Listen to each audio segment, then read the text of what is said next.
dudas que es uno de los temas de la semana, tiene que ver con la media sanción al proyecto de despenalización del aborto o la interrupción voluntaria del embarazo por parte de la mujer.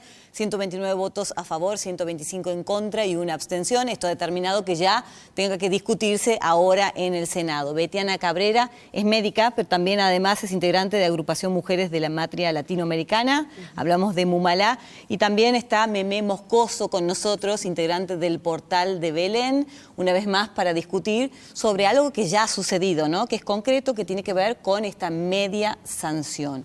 ¿Esto qué significa y en qué posición las pone ahora a las mujeres, sobre todo las que vienen luchando en pos de que se apruebe, ¿no?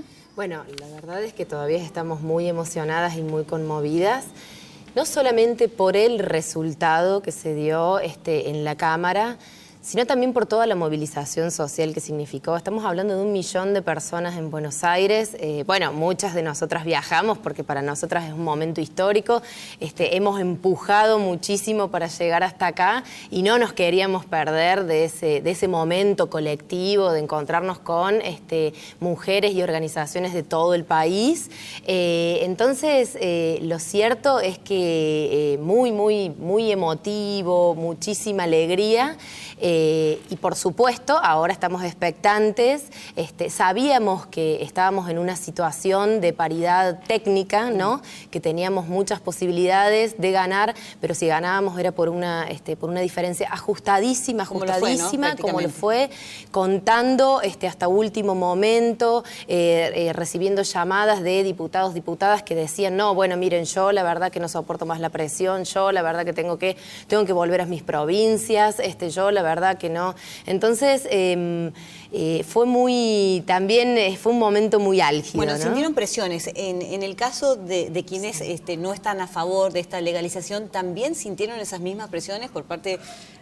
Fueron tantas las presiones que recién a las 4 de la mañana uno de los diputados pampeanos manifestó en su Twitter que había 2 votos que se habían manifestado en contra de la despenalización que terminaron votando a favor, o sea que las presiones siguieron incluso durante toda la sesión. De hecho, Delú y Rauschenberger de La Pampa se habían manifestado en contra y terminaron votando a favor sorpresivamente, en plena madrugada, ¿no? Los recuentos a las 8 de la mañana, 1 hora y media antes de que se diera la votación, hablaban de un rechazo a la media sanción y terminó siendo lo contrario, con muchísimas presiones, realmente. Hay que decir que así como se vio una marea de pañuelos verdes y de mujeres que apuestan a que esta ley se termine aprobando, también se vio una movilización masiva por parte de aquellas mujeres y hombres de la sociedad que desean que esto no suceda, ¿no? La sociedad es muy dividida y un Congreso también sumamente respetuoso a la hora de hablar. ¿Qué se aprobó? Concretamente, ¿qué dispone, digamos, este proyecto que ya tiene media sanción? Bueno, tiene media sanción. Estipula la interrupción voluntaria del embarazo hasta la semana 14, estipula también esto que tiene que ver con la objeción de conciencia, de que no puede ser realizada por las instituciones, porque las instituciones no tienen conciencia, las conciencias las tienen las personas. Entonces, estipula también que en caso de violación, en caso de salud, de algún problema de salud o que corre riesgo la vida de la mujer, o en caso de alguna malformación incompatible con la vida extrauterina, eso se puede hacer inclusive después de las 14 semanas, que en realidad tiene que ver con algo que ya nosotros tenemos consignado en nuestro Código Penal de 1921, es decir, que ya en breve cumple 100 años, que era esto del aborto por causales, ¿no? La interrupción legal del embarazo por causales. Estipula también que no hacen falta denuncias ni ningún recurso administrativo, solamente el mero consentimiento informado de esta mujer o cuerpo gestante, y por supuesto también estipula que esto también va acompañado de un proceso de consejería, ¿no? ¿No hay algún punto en común, digamos, ¿no? Porque todos acá estamos hablando de defender la vida. Bueno, principalmente la vida de la madre.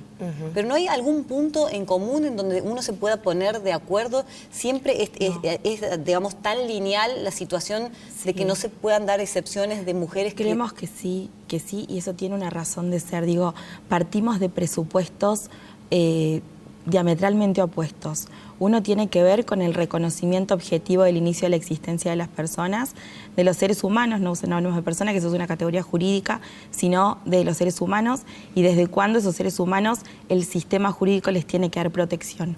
Por otro lado, una aparente contradicción entre dos derechos, un derecho a una planificación respecto a aceptar o no aceptar la maternidad, y en base a esa no aceptación decidir, ¿no? Nosotros creemos que desde el momento en que sabemos que existe un nuevo ser humano, ese ser humano merece toda la protección y nuestro ordenamiento jurídico lo establece así. De hecho, aun cuando el Código Penal fue escrito en 1921, la última reforma del Código Penal en el artículo 86 es de la democracia, digo, no es algo que haya pasado hace tanto tiempo, ¿no?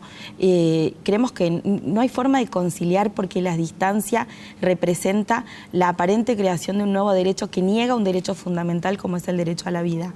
Y las contemplaciones que tiene el proyecto que acaba de tener media sanción van por ese camino, van por un camino en el que, dando por hecho que hay una situación que se repite, el Estado tiene que desaparecer de la persecución del delito y desaparecer de eso. ¿En qué se ha fallado? Pero nuestro Código Penal entero ha fallado en eso. Bueno, pero entonces en eso coinciden. Hay una falla muy profunda para que hoy estemos hablando de aborto sí o aborto no. Pero todos los delitos tienen esa misma falencia en la persecución. Y no por eso podemos abolir el derecho penal. Bueno, pero tal vez habría que ver, digo, las experiencias, porque nosotros, honestamente, los que venimos del campo de la salud, miramos y aprendemos epidemiología en base a lo que ya han hecho otros países, ¿no? Y en esto es importantísimo, por ejemplo, lo que han logrado, por ejemplo, los y las hermanas de Uruguay, que tienen una idiosincrasia bastante parecida a la nuestra, porque por ahí siempre citamos a Europa, ¿no? Y a Europa tal vez es algo muy alejado. O lo que han logrado los y las rosarinas, ¿no? Entonces, ¿qué es? A partir de la implementación, ¿no?, de la interrupción voluntaria del embarazo, según los estándares y los protocolos de la Organización Mundial de la Salud, es decir, abortos medicamentosos en el primer trimestre de gestación, han logrado reducir a cero la mortalidad materna por abortos clandestinos. Que ese es el problema y la realidad que tenemos hoy. Ahora, nosotros llegamos mal hasta esta situación, llegamos muy mal. Llegamos con un país en las cuales solamente 8 provincias tienen implementado su protocolo, que ya por supuesto la Corte Suprema en 2012 dijo que había que implementar protocolos de actuación en casos de abortos legal, ¿no? Solo 8 provincias, Córdoba no es una de ellas. Llegamos mal en cuanto a la implementación de la Ley de Educación Sexual Integral. Digo, también hay consecutivos y permanentes rechazos a todas las políticas que tengan que ver en materia de salud sexual y reproductiva. Claro, por eso venía diciendo, ¿no? Una serie de fallas para que tengamos que terminar legislando sobre una cuestión mucho más profunda. También es una falacia plantearlo en términos de etapas, ¿no? Entonces, decir, no hablemos de aborto, hablemos de educación sexual integral, hablemos de métodos anticonceptivos. Hablemos de todo. Estas leyes, hablemos de todo. Y estas leyes, que sí las tenemos desde hace más de 10 años, lamentablemente han sido impedidas y obstaculizadas permanentemente por las instituciones de salud y también por las instituciones, digamos, confesionales. Recordemos, aquí en Córdoba, nuestro protocolo de interrupción legal del embarazo lo tenemos obstaculizado por un recurso de amparo del Portal de Belén, hace 6 años. Entonces, si a vos te violaron, lamentablemente, si justo no están en el servicio de la maternidad nacional, ¿no?, los y las profesionales que no son objetores de conciencia, bueno, vamos a ver si activamos alguna red o algo, pero lamentablemente vas a tener que viajar de provincia, porque acá no se garantiza eso, ¿no? Pero se han conocido casos espantosos como el de Salta, por ejemplo, ¿no? Sí. En ese caso de Salta, y te voy a decir, nunca estuvo en la decisión ni de esa niña ni de su mamá solicitar un aborto. En realidad se utilizó el embarazo que evidenció una historia de abuso absolutamente vulnerada en sus derechos esta niña por alguien que integraba su grupo familiar de origen, porque era la pareja de su mamá, con una historia de abuso. Quedó en evidencia el abuso y de repente se utilizó la comunicación para hablar de aborto, cuando lo que teníamos que hablar era de abuso. Entonces, yo creo que este camino... Realmente tenemos muchísimas leyes subejecutadas y eso es una historia en nuestro país lamentable. Por eso pensamos en todas las deudas que seguimos teniendo con la realidad de la mujer y de los niños, que de repente aparecen invisibilizadas en este planteo de aborto y que siguen siendo una duda que nos tiene que ocupar en el trabajo. Nosotros cuando presentamos el amparo hace 12 años, de hecho firmé ese amparo y de hecho presté conformidad porque integraba ya la comisión directiva del portal. Cuando presentamos ese amparo lo hicimos porque el derecho que está en cuestión es el derecho a la vida. Entonces, por eso nos han dado lugar, tanto la primera instancia como la Cámara, a la suspensión del protocolo, porque la aplicación pone a un sinnúmero de niños por nacer en riesgo. Y el aborto, además, es una práctica que en la legalidad o en la ilegalidad tiene riesgos altísimos para quien acude a la práctica. Más allá de que la experiencia en Uruguay pueda ser una experiencia positiva respecto a la mortalidad materna específicamente en ese punto.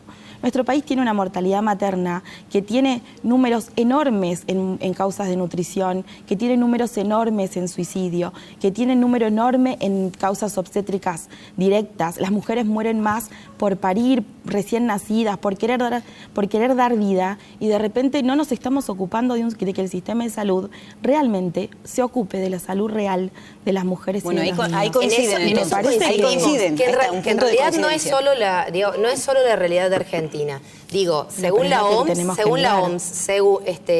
los abortos seguros, según sus estándares y sus protocolos, tienen un riesgo de mortalidad que va de 0,2 a 2 mujeres muertas cada 100.000 abortos. En cambio, en los países desarrollados que han podido medir esto, ¿no? En cambio, los embarazos llevados a término, con embarazo, parto y puerperio, entendido, digamos, todo el proceso, el riesgo es de 8 mujeres cada 100.000 nacidos vivos. Entonces, digo, obligar a las mujeres a gestar y a parir también tiene sus consecuencias. Y lo hemos visto. Nosotros recordemos el caso lamentable de Ana María Acevedo, esta mujer de 20 años con un tumor de maxilar inferior.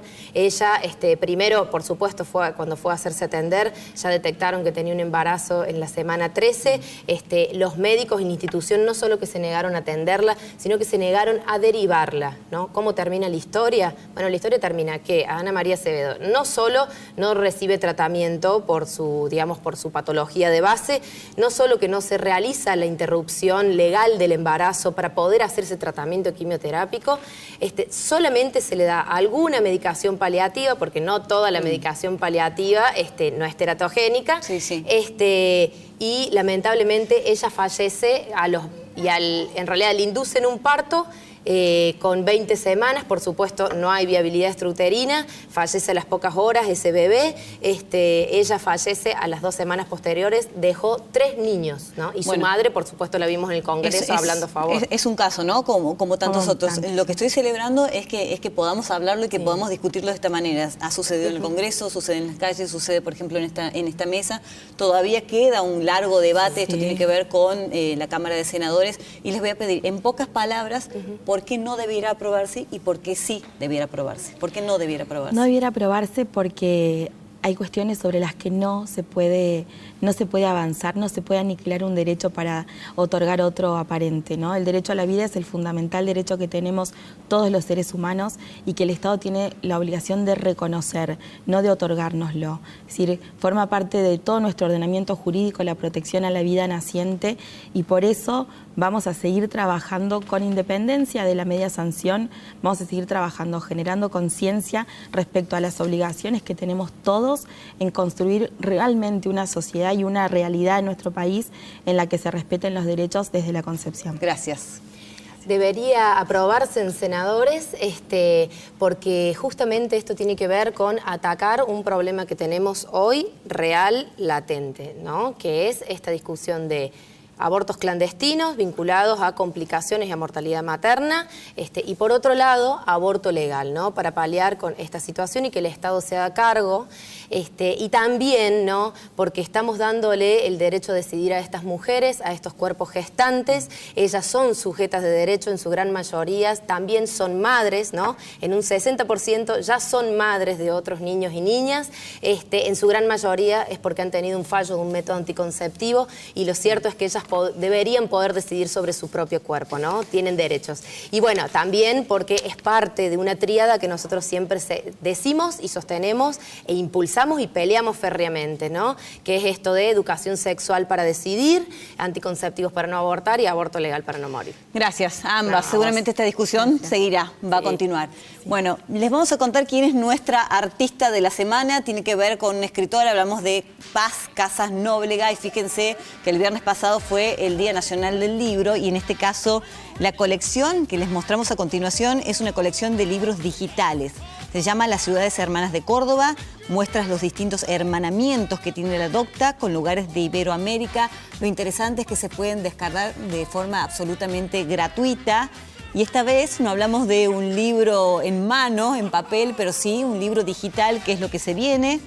La editorial digital Hermanamientos Literarios Editora se encuentra desarrollando esta colección de ebooks que tiene como finalidad materializar las herramientas firmadas entre Córdoba con diferentes ciudades de Iberoamérica. Ahí está, no solamente nuestra Córdoba, sino las distintas Córdobas que se escriben exactamente igual en distintos lugares del mundo. Sirve también como guía turística, como muestra de las culturas de las diferentes Córdobas. Allí tienen el link para poder buscarlos, son libros de descarga gratuita. Nos vamos a la primera pausa en Semanario, ya venimos.